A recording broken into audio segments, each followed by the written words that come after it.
assieds-toi, viens, entre. Coucou.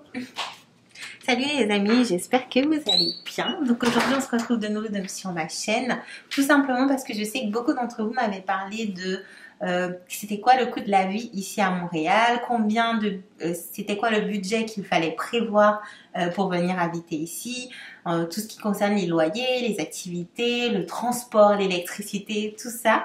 Donc du coup je me suis dit que ce serait intéressant aujourd'hui de vous faire une petite vidéo où je vous donne comme point de repère ce que nous payons ici.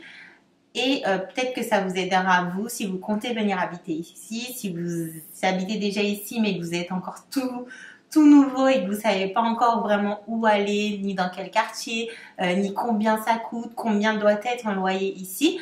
Donc dans la vidéo, on va parler de tout ça.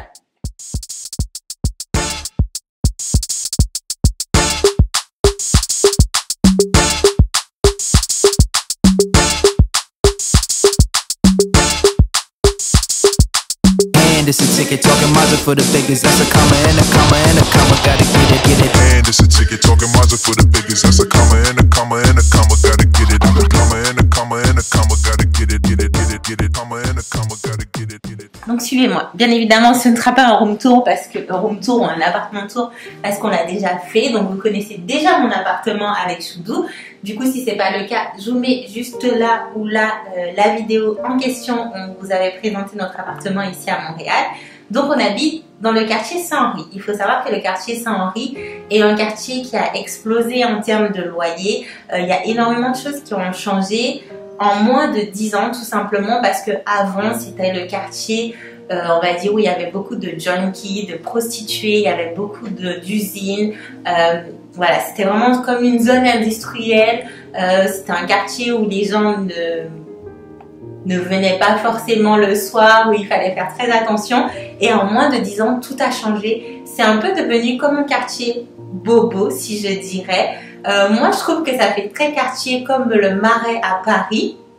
Je ne sais pas si vous allez voir ou si Choudou qui est derrière la caméra sera d'accord avec moi, mais ça me fait très penser à ce quartier, que ce soit en termes d'ambiance, en termes d'activités à faire, en termes je sais pas, l'atmosphère qui règne dans ce quartier et tout ce qui est à disposition fait que, ben voilà, maintenant ce quartier fait partie des quartiers les plus chers ici à Montréal.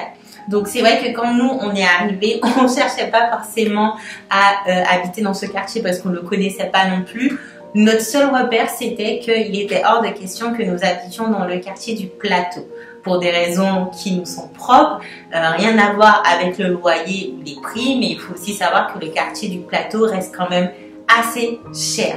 Donc ici pour un 42 mètres carrés à peu près, pas très sûre du truc, mais je vous mettrai les dimensions exactes quelque part sur l'écran.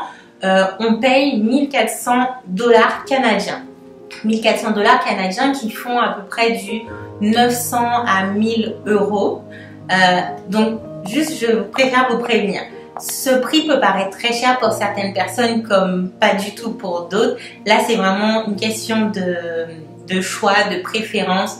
Où est-ce que vous souhaitez mettre votre argent, où est-ce que vous souhaitez mettre le plus d'argent. Nous, c'est vrai qu'on a eu un coup de cœur sur cet appartement et on avait aussi cette deadline de devoir trouver un appartement en moins d'un mois. Donc, c'est ce qui a été fait et on a craqué pour cet appartement. Donc, on a décidé de mettre une grosse partie de notre budget dedans. Comme on vous a dit, c'est un 42 mètres carrés. On a une chambre qui n'est pas vraiment cloisonnée ni fermée. Ça a un esprit un petit peu loft et le prix se justifie d'une certaine manière parce que contrairement à certains immeubles que nous connaissons à Paris, ici nous sommes dans une ancienne fabrique à tabac. Donc c'est une ancienne usine qui a été transformée en bâtiment. Du coup ça fait dessert de 3 ou 4 bâtiments et on a la possibilité d'avoir une salle de sport qui est du coup dans nos charges et une piscine sur le toit, un chalet, la wifi. Donc on va dire que les prix se justifient de cette manière. On a un concierge, on a vraiment pas mal de choses en fait qui vont avec ça. Ensuite, en termes, on va dire d'électricité, puisque c'est ce qui vient après. En termes d'électricité, on paye du 39 $, Mais je vous mettrai le prix exact. Je vous dis des prix approximatifs parce que je ne me rappelle pas des prix exacts. Mais je ferai la correction en vous mettant les prix sur l'écran. Donc je paye à peu près du 39 $. Petit changement de décor parce que du coup, monsieur s'invite à la vidéo pour m'aider à vous donner les prix exacts. Donc du coup, moi je vais vous parler d'Hydro-Québec. Alors, on est un couple, on a décidé de séparer. On a séparé les choses? Non. En fait, on a pris chacun des... On a pris des choses au fur et à mesure que ça venait. On a pris les choses au fur et à mesure que ça venait. Donc moi, par exemple, je paye l'électricité. Donc, comme je vous ai dit, je paye à peu près moins de 40 $. Le prix sera affiché, bien évidemment. La compagnie qu'on a choisie, mais en même temps, c'est la seule. Je pense que c'est la seule. C'est la seule. Je vous mettrai un petit message si je me trompe, mais il me semble que c'est vraiment la seule. C'est Hydro-Québec. Et je paye tous les mois. Moi-même, je vais sur le site internet. Et on a genre la facture qui arrive fin de mois et je dois la payer avant le 5 du mois suivant. Donc des fois il y a eu des petits couacs où j'ai oublié de payer la facture, mais on a quand même eu de l'électricité. Mais par contre j'ai eu genre par exemple une seule fois que ça arrivait. Normalement comme je vous ai dit c'est moins de 40 $. Et comme j'avais complètement oublié de payer la facture et qu'on était déjà presque à la fin du mois, ben, ma facture s'est élevée au final à 80 $. Pénalité, bonjour, bienvenue au Québec. Voilà, donc du coup, moi c'est Hydro-Québec. Ensuite, vous avez l'assurance habitation. Voilà, l'assurance habitation qui est obligatoire, bien évidemment, qui vient avec votre... pas qui vient avec votre loyer, mais si vous trouvez un appartement, on va vous demander d'avoir une assurance. Donc, Choudou a choisi, on n'a pas non plus été chercher loin. On a pris avec Desjardins, qui est la banque chez qui on est. Et du coup, ça te coûte combien? Alors, je sais plus. Je sais que l'année dernière, c'était 31, mais suite aux inondations, en fait, du coup, le coût a augmenté. Donc, je pense qu'on doit être sur les 38, 40. Ouais, au max 42, je pense. Il faut savoir qu'ici, chaque année, que ce soit le loyer, que ce soit Hydro-Québec, Internet ou autre, faites très attention parce que chaque année, ça augmente. C'est très rare que ça diminue, ça augmente et ils ont le droit parce qu'ils vont facilement justifier les raisons pour ou quoi. Donc il y a l'assurance. Toi, tu payes aussi Internet qui vient, du coup, c'est Internet de la maison. T'en es à, je crois, 56. Non, c'est plus que ça. Je crois que c'est plus. Ça a encore augmenté. Non, mais initialement, on payait combien? Bah, c'était 50 et quelques. Ouais, on doit être plus. Il faut pas confondre avec notre mobile. Hein. Non, je sais, mais non, ça doit être plus. Ok, de toute façon, comme. Ton téléphone pour vérifier? Si tu veux. Si ton téléphone est à proximité. À proximité, non, mais. C'est avec Virgin qu'on est. Ouais. Ou je me trompe encore? Non, ça c'est bon, c'est ouais. Du coup, par contre, pour tout ce qui est Internet et téléphone, vous avez Virgin que nous connaissons déjà en France, qui existe ici. Vous avez quoi d'autre encore pour Internet et qu'on avait Vidéotron, vous avez Bell, et vous avez aussi Koodo. Et aussi Koodo. Non. Ah, ils font résidentiel aussi? Alors oui, ici aussi ils appellent l'internet fixe le résidentiel. Oui, ça il fait ça. Mais je sais pas s'ils font. Il n'y a pas Fizz. Fizz, c'est ils font les deux Fizz. Ouais, ils font les deux. Donc voilà, vous avez. Il n'y en a pas 10 000, mais il y en a quelques-unes des compagnies qui font Internet, téléphone. Par contre, il faut juste savoir qu'il ne faut pas partir, si jamais vous êtes français, avec l'état d'esprit en vous disant que vous allez avoir un forfait téléphonique qui sera comme chez Bouygues ou comme chez... Alors, Virgin Mobile, c'est 70 $, hein. 68,99. Ouais, donc Virgin, c'est 68,99. Ici, ça coûte plutôt cher. Après, je sais que tu avais regardé et qu'on avait trouvé des trucs un petit peu moins chers par la suite. Ils font comme en France, il y a une offre la première année. Oui, mais c'est comme je disais, ces gens, c'est pas du Bouygues à 5 € comme toi, tu avais ton forfait en France. Bah non. Après, ils le justifient par le fait que le territoire est très grand. Que, il y a beaucoup de surface à couvrir et que voilà, c'est l'Amérique du Nord, c'est pas la même chose. Voilà, mais juste garde dans le tête que voilà, forfait téléphonique et Internet, ça ne sera pas du tout pareil qu'à Paris, qu'en France. Donc mettez-vous quand même un budget, je dirais pas assez conséquent, mais voilà, partez pas sur cette idée fixe de vous dire oh ça sera le même prix que là-bas. Donc du coup on a dit le loyer Hydro-Québec, on a donné internet, l'assurance, les téléphones. Ouais, le téléphone c'est 60 $. Grand max, nous on fait 60 $, mais je pense que tu peux trouver pour 45 avec des opérateurs comme Fizz. Nous on n'a pas changé parce que on ne savait pas si on restait. Voilà, on n'allait pas se faire des démarches, tout ça, mais c'est vrai qu'il y a peut-être un peu moins cher. Voilà, c'est juste ça. Après, en termes de transport, alors, monsieur a eu la chance parce que du coup, son travail était juste à côté de la maison, donc il y allait avant le Covid-19, il y allait à pied et il s'est pris un abonnement Bixi qui te coûte à peu près. C'est à l'année, c'est ça? Moi, je l'ai pris à l'année. Alors, si tu le prends à l'année, sachant que les vélos ne sont pas disponibles en hiver toute l'année, ce qui est tout à fait normal. Mais du coup, ça m'a coûté, je crois, 90 $. Ouais. Après, tu trouves que c'est rentable?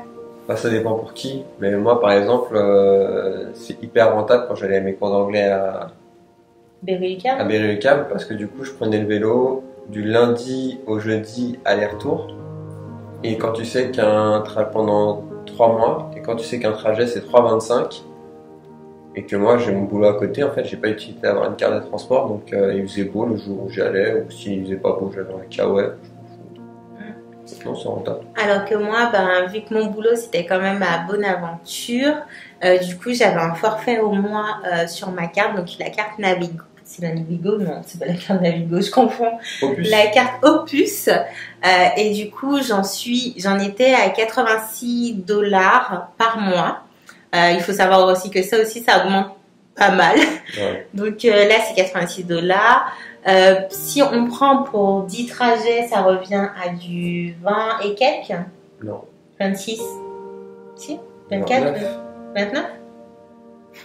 On vous mettra tout ça. Désolée, moi je fais jamais de fiches, je fais jamais de papier. Du coup, à chaque fois on oublie les prix. Mais je vous mettrai une petite fiche où je vous mettrai les prix de chaque truc dont on vous parle. Donc voilà, vous avez quand même la possibilité, comme je vous ai dit, soit de prendre les transports, mais ça vous coûtera minimum plus de 80 $, ou sinon Bixi comme monsieur, mais tout en sachant que les Bixi ne sont pas disponibles en hiver. En tout cas, je trouve que tu as quand même rentabilisé. En plus, tu avais tes sortes de jeux là où tu fais des points. Voilà, moi, je me suis laissé avoir tel un. Faut les expliquer. Comme c'est des stations où tu déposes les Bixi, donc tu as un nombre de Bixi dispo, et pour aider à régulariser le trafic, les stations où il y a très peu de Bixi, et que toi tu en as pris sur une station et que tu viens déposer à celle-là, plutôt que par exemple à celle qui est plus proche de chez toi, tu t'arrêtes à celle juste avant. Du coup, tu as des points à chaque fois que tu déposes à une station qui a besoin de Bixi, ou tu as des points à chaque fois que tu prends un vélo, là il y a trop de Bixi. Et du coup, ça nous a permis, tu l'as jamais utilisé toi? Si, une fois tu m'avais bien dit. Ça a permis, pour moi mon abonnement il se prolonge au bout de je sais plus combien de points. Sachant que parfois tu peux faire 3 points en une fois. Mais moi ça m'a permis de me prolonger mon abonnement 1 mois supplémentaire.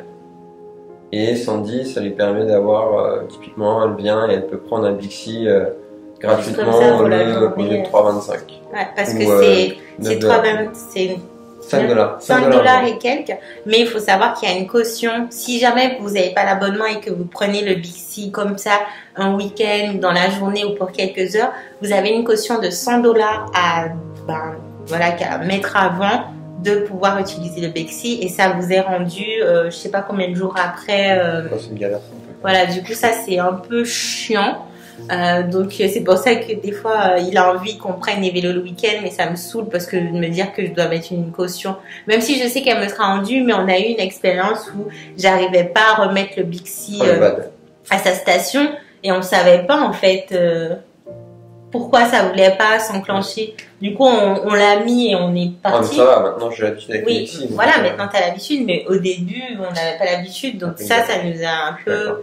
Voilà, moi ça m'a en tout cas un peu refroidi.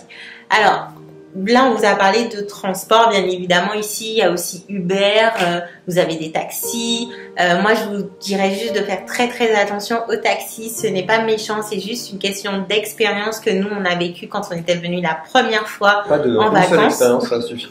Voilà, du coup on a préféré ne jamais réitérer l'expérience avec le taxi et toujours prendre des Uber. Après on n'en prend pas des Uber comme ça à tout va. On en a pris un quand on est arrivé ici de l'aéroport à Montréal, puisqu'on ne savait pas encore. On avait notre Airbnb, mais voilà, on avait toutes les valises qu'on avait. On ne pouvait pas faire le trajet en transport. On a pris que deux Uber depuis qu'on est à Montréal. Et la deuxième fois, c'était quand? Une fois, on a pris là. Mais je sais pas où est-ce qu'on sortait. On a pris. Je nous vois dans la voiture du Uber. La deuxième fois, c'était quand on était à Ikea. Ici, il y a un truc qu'il n'y a pas à Paris, je pense. J'ai jamais fait attention sur l'application. Uber XL. Si, je crois qu'il y a. Ah ouais, j'ai jamais vu. Et du coup, c'était archi pratique parce que du coup, on a pu prendre notre matelas, notre tapis et tout ça à Ikea qui n'est pas vraiment proche de la maison. C'est pas du tout très proche de la maison. Coup, donc, si vous prévoyez de venir vous installer, sachez que soit il vous faut louer une voiture si vous comptez aller acheter des trucs chez Ikea, ou du coup faire comme nous. Mais c'est vrai que c'est chiant de se dire que voilà, faut commander un Uber, non. C'est peut-être mieux de s'organiser, soit avec des... Je sais que j'ai été sur le groupe Facebook des PVTistes et qu'il y avait des personnes qui disaient, bon, écoutez, tel jour, je vais chez Ikea, soit vous me faites la liste des trucs que vous voulez, vous me remettez l'argent et moi, je vous donne toutes vos affaires, ou soit, vous venez avec moi et comme ça, on fait chacun de vos achats. Mais du coup, ça vous permet de faire un genre de covoiturage pour les personnes qui n'ont pas de voiture dès leur arrivée. Et c'est après que j'ai vu ça. Mieux vaut tard que jamais. Voilà, mieux vaut tard que jamais. Donc si ça peut vous être utile, n'hésitez pas à tout le temps à vous inscrire sur le groupe du PVTiste Facebook et du coup à regarder parce que les gens mettent vraiment beaucoup d'annonces, c'est très aidant. Et c'est vrai que nous, on n'a pas eu ce réflexe au début et je pense que ça aurait pu dû nous aider. Par exemple, dans ce cas-là, on n'aurait peut-être pas eu besoin d'aller chez Ikea et de devoir prendre un Uber, mais aussi, je pense, en termes de connaissances, en termes de rencontrer des gens, de partager une expérience aussi avec les autres, que ça, on n'a pas eu forcément, et qui peut être très utile quand on arrive dans un pays, qu'on est tout seul, ou même quand on est tous les deux et qu'on ne connaît pas trop, parce que on est tous les deux, mais du coup, on compte l'un sur l'autre pour essayer de se diriger dans cette nouvelle vie. Et des fois, c'est vrai que ça peut être pesant, en fait. Parce que, je sais pas, l'autre a envie de faire telle chose, l'autre n'a pas envie, l'autre se sent bien, l'autre se sent mal. On cherche des trucs, mais on n'est pas tous les deux sûrs. Donc voilà, ça peut toujours être aidant d'être sur ce genre de groupe. Ensuite, après, qu'est-ce que je voulais dire en termes de restaurants? Alors, en termes de restaurants, vous avez tous les restaurants qui puissent exister ici. Alors, je sais que on en parlait une fois avec Choudou. La gastronomie française, ça reste la gastronomie française. Ça sera toujours la gastronomie française. On a nos plats qui nous manquent. Voilà. Des habitudes qu'on avait, des restos qu'on connaissait en France qui nous manquent parce que, la gastronomie française, c'est particulier et je pense que tu peux pas la reproduire comme ça dans tous les pays et tu peux pas du tout la reproduire. Mais pour moi, être au Canada et plus précisément à Montréal, je ne pense pas que j'ai été énormément déçue de certains plats. Au contraire, je trouve qu'on a fait quand même beaucoup de découvertes. On a très bien mangé dans pas mal de restaurants. On a vraiment manger dans des fast-food comme des restaurants un peu plus chers. Il y a vraiment de tout. Donc les gens qui aiment la cuisine asiatique, qui aiment la cuisine créole, la cuisine haïtienne, jamaïcaine. Une grosse communauté. Ouais, parce qu'il y a une grosse communauté. La cuisine québécoise, canadienne, américaine. Vous avez vraiment de tout. Donc tout le monde peut trouver son bonheur. Son bonheur ici. Après, bien évidemment, ça sera une question de coût parce que les prix varient, comme un peu partout. Et il faut juste noter que du coup, quand vous avez vos prix de plats, n'oubliez pas que les tips sont obligatoires. Pas obligatoires quand vous prenez à emporter. Donc ça, c'est un truc qu'on a appris sur le tas après. Mais c'est obligatoire si jamais, par exemple, vous consommez sur place. Parce que ils expliquaient que on n'a pas vérifié, il faudrait qu'on vérifie quand même. Bon, on me l'a redit encore, et il y a une Canadienne qui l'a dit que c'était ça. Les impôts, en fait... Ah, non, pas une question d'impôt. Ah, je sais pas. Ça, c'était Brian qui nous avait dit ça. Ouais. Il m'avait dit que les impôts, en fait, comme les 20%, alors c'est combien, 15 ? Minimum 15. Ouais, les 15% de pourboire sont comme si ils étaient sûrs que tu les avais touchés.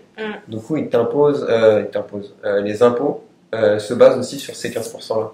Voilà, alors que ça se trouve que la personne n'a pas eu 15%, mais les impôts partent de ce principe que systématiquement, ils ont à peu près 15% de pourboire. Après, voilà, comme je vous ai dit, si c'est à emporter, il n'y a aucune obligation de prendre, de mettre des tips. Par contre, quand vous mangez sur place, oui. Et après, dans certains cas, vous n'avez pas non plus besoin de tips. Je sais que il y avait eu une discussion sur Internet où les gens disaient dans quel cas il fallait mettre ou pas des tips.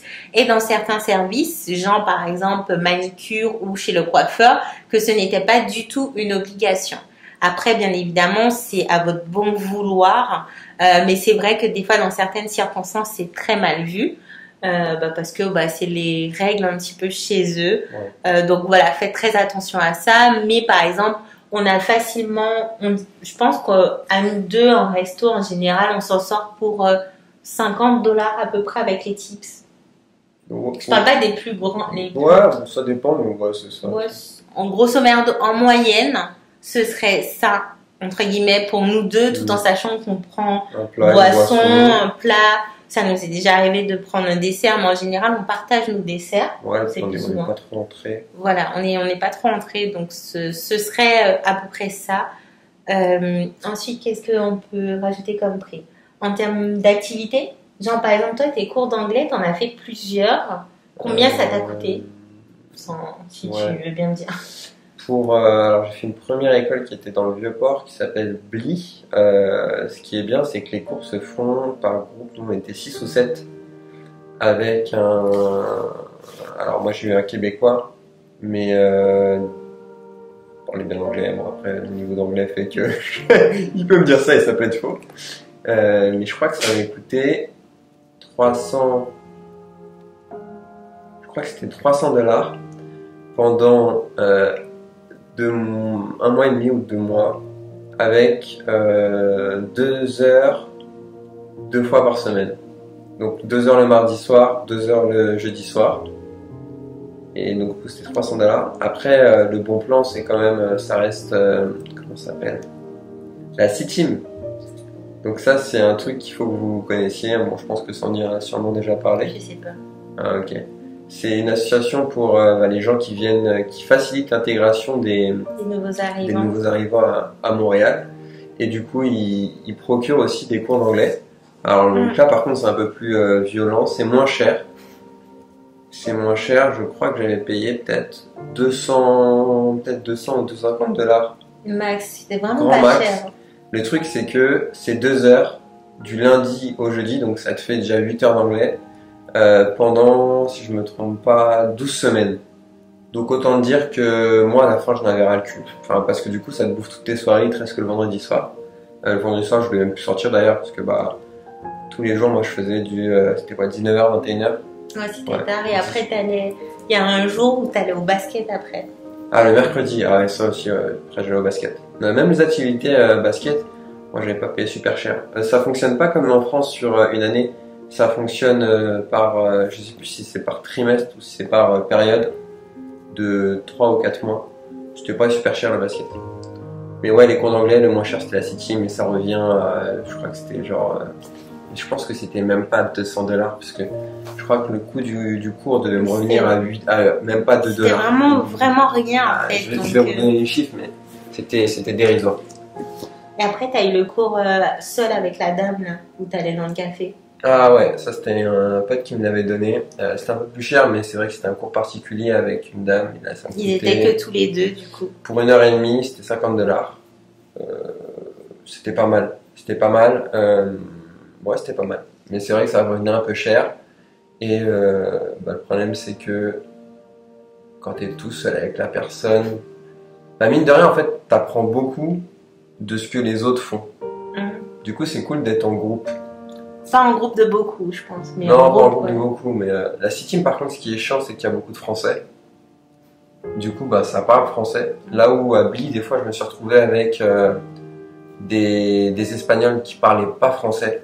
Donc ça, c'est cool parce que du coup, même quand tu discutes, je suis passé en espagnol. On mettra les sous-titrages. Quand tu discutes avec la personne autre que le cours, t'es quand même obligé de lui parler en anglais. Ou bien, moi j'avais des notions d'espagnol, mais bon, c'est dégueulasse. Je connais gauche-droite, je sais compter jusqu'à 3 comme tout le monde, quoi. Mais du coup, ça force un peu. Et par contre, à City, bah, full français, donc ça rigole fort. Ça rigolait fort en français. T'essaies de faire des efforts au début, mais... Mais après, je pense que ça peut être une très bonne base quand vous venez d'arriver, parce que du coup, ça t'a permis de connaître des personnes ça, avec qui on est déjà sortis, on a pu aller boire du verre avec eux, on a été à Illumi, je sais plus trop quoi, avec eux aussi. Donc, je pense que si vous venez d'arriver et que vous avez besoin encore de ce petit repère, de vous dire que j'ai besoin d'entendre des Français, des gens qui parlent comme moi ou des gens qui sont arrivés comme moi pour ne pas vous sentir trop seul et qu'en même temps vous avez envie d'apprendre l'anglais, la City, je pense que c'est vraiment un excellent endroit où aller, que ce soit bien pour apprendre l'anglais, mais aussi pour avoir plein d'informations, pour vous aider, pour vos CV, parce que les CV et plus les CV n'ont pas du tout la même... pas nomenclature, mais la même... Même, pas dire format. Ouais, mais... c'est pas... Les CV français n'ont rien à voir avec les CV qu'on attend ici au Québec. Donc ça aussi, faites très attention. Ne pensez pas arriver avec votre CV français en disant « Ouh !» Bah, y en a qui vont comprendre parce qu'ils... Enfin, moi, je sais que dans ma boîte, ils recrutent, des Français, donc ils savent à quoi ça ressemble. Et c'est vrai qu'un Québécois de souche, il va te dire « Mais non !» Parce que moi, je sais que comme je me suis inscrite dans des agences d'intérim ici, on m'a fait, même si j'avais déjà changé un peu, on m'a fait revoir tout mon CV pour qu'il corresponde aux normes québécoises. Parce que du coup, c'est pas du tout pareil. En France, il est préférable d'avoir un CV qui tienne sur une page, 2 pages max, une page recto verso. Alors qu'ici, vous pouvez aller jusqu'à 3-4 pages. Après, il faut pas non plus mettre 10 pages, hein. Mais voilà, vous pouvez vraiment étaler votre CV sur plusieurs pages et il faut vraiment qu'il ait un certain format. Donc voilà, la City peut aussi vous aider pas mal dans ça. Moi, j'ai pris des cours de danse, donc j'ai pris des cours de twerk, j'ai pris des cours de dancehall, des cours de danse à talons et j'ai pris des cours de... Pas d'effleurage. Si, c'est d'effleurage. Quand je t'avais demandé. Burlesque. Ouais, j'ai pris des cours de burlesque. Donc à chaque fois, je m'en sortais à peu près. Voilà, effeuillage. Et je m'en sortais. Moi, je préférais payer par quand j'allais sur place, tout simplement parce que comme je savais pas vraiment si j'allais aimer, je savais pas vraiment comment ça allait se passer en hiver, si j'allais avoir le courage de sortir ou autre. J'avais la possibilité dans ces différents cours de juste payer à la séance. Même si vous pouvez payer soit pour une certaine période, comme il a dit, ça fonctionne par période. En général, c'est 3 mois à peu près. Et donc, du coup, j'en avais à chaque fois pour moins de 15 $. Donc, ça, je trouve ça vraiment bien. À chaque fois, c'était vraiment pas cher. Contrairement à certains cours qu'on peut avoir à Paris, j'ai trouvé que c'était vraiment cool. Les cours sont archi intéressants, les gens sont vraiment cool. Et je pense que ce genre d'activité peut vous faire rencontrer du monde. Après, à chaque fois, je ne suis pas restée assez longtemps. J'ai pas été à assez de cours pour pouvoir me dire que je me ferais des amis. Donc, c'est peut-être ce que je vous conseillerais pas de faire comme moi, mais de prendre par exemple vraiment la période de 3 mois qui est donnée par ce cours, vraiment pour vous familiariser, pour vous ambiancer, du coup, vous allez voir des gens et tout le temps les mêmes têtes à chaque fois et ça va vous permettre de décoincer et de rencontrer du monde. Et je pense que c'est archi important lorsqu'on fait une expérience comme la nôtre et qu'on vient habiter dans un nouveau pays. Ensuite, qu'est-ce qu'il peut y avoir d'autre comme... Je pense qu'on a fait le tour. En dernier, la location de voiture, je pense. Je vais pas en parler. Oui, mais par exemple... C'est pas excessivement cher. On avait loué... La première, bon. La deuxième, à Vis, ça a dû nous coûter peut-être 120 $. Le week-end? Vendredi, samedi. On a dû prendre le week-end, donc vendredi, samedi. Et on vendait la voiture peut-être dimanche. Ouais, un truc du genre. Ça nous avait coûté genre, je crois, 120 $. Après, nous, ça on était 4, donc c'est vrai que... s'en foutait un peu. En termes de location de voiture, c'est pas ce qui coûte le plus cher. Après, il faut faire très attention parce que y a des frais qui sont imputés à votre carte. Si vous êtes à plusieurs et que vous voulez vous partager l'argent, il faut absolument que la carte qui est payée... C'est toute une histoire d'assurance. Voilà. Mais moi, je vous conseille de... vu qu'il y a des assurances avec les cartes bancaires, pas tout le temps, il faut vous renseigner avec votre carte de crédit. Ça vous évite d'en prendre une auprès de l'organisme et laisser la personne qui a ça en fait, laisser lui payer, enfin faut qu'elle paye tout. C'est triste à dire, quitte à ce que derrière vous partagiez et chacun redonne des sous à la personne, mais partagez pas les coûts, genre moi je vais prendre la moitié ou l'autre moitié parce que derrière moi je prends l'assurance et toi tu prends tel frais, non. Parce que derrière n'utilisez qu'une seule carte parce qu'après si jamais il vous arrive un problème comme nous il nous est arrivé, ça va être une grosse complication et ils vont vous la mettre à l'envers. Donc on va clore ce sujet, mais sachez que la location de voiture n'est pas excessivement chère ici. Si vous vous y prenez bien, et même en vous y prenant une semaine à l'avance, si c'est pas un week-end ou c'est un jour de fête, vous pouvez facilement tomber sur des prix très très raisonnables. Et du coup, pour finir, pour juste clôturer, parce qu'on a oublié tout ce qui est shopping, en termes de shopping ici... J'en fais pas. Mais arrête tes mythos, t'en as pas fait beaucoup, mais t'en as acheté quand même. Moi, je trouve que ça coûte cher. Sérieusement, ça coûte cher. Bah non, mais ça dépend ce que tu achètes, ça dépend où, tu vois. Bah, je trouve que Zara, par exemple, ici, ça coûte beaucoup plus cher qu'en France. Moi, je sais pas, j'avoue que je me suis fait des délires de ouf. Donc, en fait, c'est pas la même façon de consommer en France, je peux pas donner. Je me suis acheté un jean à 200 $ US. Un truc que j'aurais jamais imaginé avant, mais bon, bah, je voulais me faire un plaisir. C'est une vraie marque de jean. C'est du vrai jean. Je me suis acheté, là tu vois, je t'ai acheté ta combi. Oui. C'est la même marque, ça a coûté 230 $. Est-ce qu'on dirait pas que quand c'est les marques vraiment canadiennes, j'ai remarqué que lorsqu'on va dans des boutiques qui sont spécialisées, qui donnent des vêtements, du moins qui proposent des vêtements qui sont faits ici au Canada, le prix double tout de suite et excessivement. Moi je trouve. Parce que regarde par exemple quand on va dans le Mile End ou sur le plateau, les boutiques dans lesquelles moi je rentrais, qui sont spécialement canadiennes. Les boutiques, c'est vrai que c'était ça. De créateurs canadiens, bah il y a très rarement des choses en dessous de 80, 100 $. Donc vous montez tout de suite très vite. Donc voilà. Après, si t'achètes chez Simons ou des trucs comme ça, c'est les prix courants. Voilà. Après chez Simons, c'est un genre de. Moi j'ai envie de dire, c'est pas un stadium c'est long. Non, c'est pas un stadium. C'est pas un BHV non plus, enfin... c'est un genre d'endroit où vous avez la marque Simons, mais aussi plein d'autres marques. Donc vous pourrez trouver des marques beaucoup plus chères comme des marques beaucoup moins chères. Tu peux aussi trouver du Carhartt, et aussi des marques lambda qui coûtent même pas... qui coûtent presque rien. Oui, voilà, c'est ça.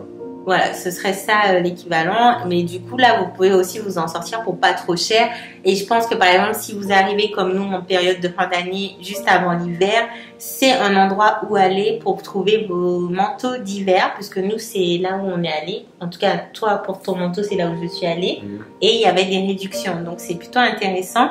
Mais voilà, c'est vite fait. Le shopping ici à Montréal, c'est...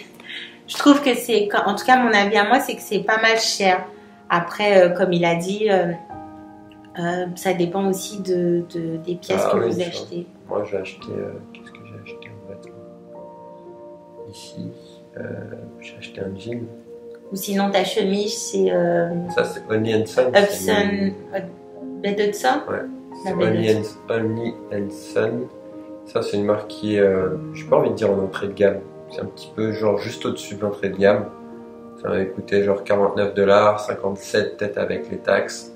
Mais des dollars canadiens, tu multiplies par 0,6. Enfin, donc après, moi je pense que c'est le prix que tu retrouves en euros en France. Après, c'est sûr. Mais je pense par exemple les vis. Il y a beaucoup d'offres. Je me dis si je me trompe. Et du coup, c'est moins cher. Ce qui est normal parce que on est en Amérique. Mais... faut savoir que j'ai l'impression qu'il y a des soldes toute l'année ici. Ah, moi, vraiment toute l'année. On ne sait pas quand est-ce que ça finit, on ne sait pas quand est-ce que ça commence. Il y a des soldes tout le temps ici dans les magasins. Donc, si vous avez un petit peu l'œil, vous pouvez facilement avoir quelques petites réductions, ce qui est plutôt intéressant. Bon, les amis, on va clôturer la vidéo juste ici. Du coup, comme je vous ai dit, je vous mettrai quelque part par là le total de tout ce qu'on s'est dit pour que vous ayez une approximation de ce qu'on paye par mois ici. Donc gardez très bien à l'esprit que notre loyer, c'est ce qui nous coûte le plus cher dans notre budget. Bien évidemment, le loyer est séparé en deux, mais je vous mettrai le prix du loyer normal sans séparation. Et c'est pas non plus tous les jours qu'on va manger au restaurant. Donc là, c'est vraiment juste des prix pour que vous ayez à peu près en tête que le budget que vous devez mettre ou pas. Et bien évidemment, chaque personne fait ce qu'il veut. C'est juste voilà pour vous aider, pour que vous fassiez déjà un petit budget. Et voilà. Est-ce que tu as quelque chose à leur dire, un petit conseil à leur donner? Non? Si vous êtes en vacances, ouais, vous avez l'impression d'être riche quand même. Ah mais parce que si vous avez de l'euro. Ah oui, bien sûr, ouais. Bah moi je trouve que ça paraît con, mais imaginons ce matin on a pris des cafés, ça a fait 5 $. Bah du coup il y avait un café pour elle, un café pour moi. 5 $, ça vaut quoi? Ça fait 2,40. Non, peut-être 3, ça fait 3 € quoi. Enfin, moi je trouve que le reste est pas cher. Après au niveau de la bouffe, il faudrait faire un épisode je pense un peu plus spécifique. Ouais. Mais c'est aussi dans mon programme où je vais vous faire une vidéo où je vais vous parler des différents supermarchés qui existent ici à Montréal et à peu près une approximation des prix que vous pouvez trouver. Ça dépend beaucoup de ce que tu prends. Si tu prends du fromage, ça va coûter cher. Ouais, le fromage coûte cher ici. La bonne charcuterie, oui aussi. Ça aussi. Par contre, si tu achètes qu'est-ce qui est pas cher? Des pâtes. Les pâtes, c'est vrai que c'est pas cher, mais après, tu as des grands magasins, genre des Super C, comme ça, là, ça devient hard discount. Métro. Bah, IGA, c'est un peu plus cher.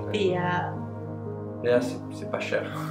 Même pour la viande, c'est pas du tout cher. Après, au niveau de la qualité. Ouais, ça dépend. Bah, ouais, ça dépend ce que tu fais comme plat, quoi, encore une fois. Nous, on fait des lasagnes, on met de la viande, pas vraiment de chez le boucher, tu sais, on va pas sauver la face, tu vois. Par contre, on s'est fait une côte de porc, bon bah là, c'est le principal du plat. On se plaise, on va essayer de boucher et on se prend une belle pièce quoi. On a fait ça 2 fois hein, depuis qu'on est là, c'est tout. On meurt de chaud, donc je vais clôturer la vidéo juste là. Si jamais vous avez des questions, mettez-moi tout ça en commentaire. Comme je vous ai dit, il y aura d'autres vidéos de ce genre qui vont arriver pour que je vous explique vraiment le PVT, ce qui se passe à Montréal, la différence Québec-Canada, parce que je sais que tout le monde ne comprend pas les impôts et je ne sais pas s'il voudra venir parler avec moi. J'en ai pas cette vidéo parce que j'en souffre encore et... Mais voilà, il y aura un petit peu de tout ça pour vous éclairer, pour vous guider, pour vous aider, pour vous partager notre expérience et comme ça peut-être que ça pourra vous éclaircir sur pas mal de points. On vous fait des bisous et on vous dit à très bientôt pour une nouvelle vidéo. Ciao les amis. Bye.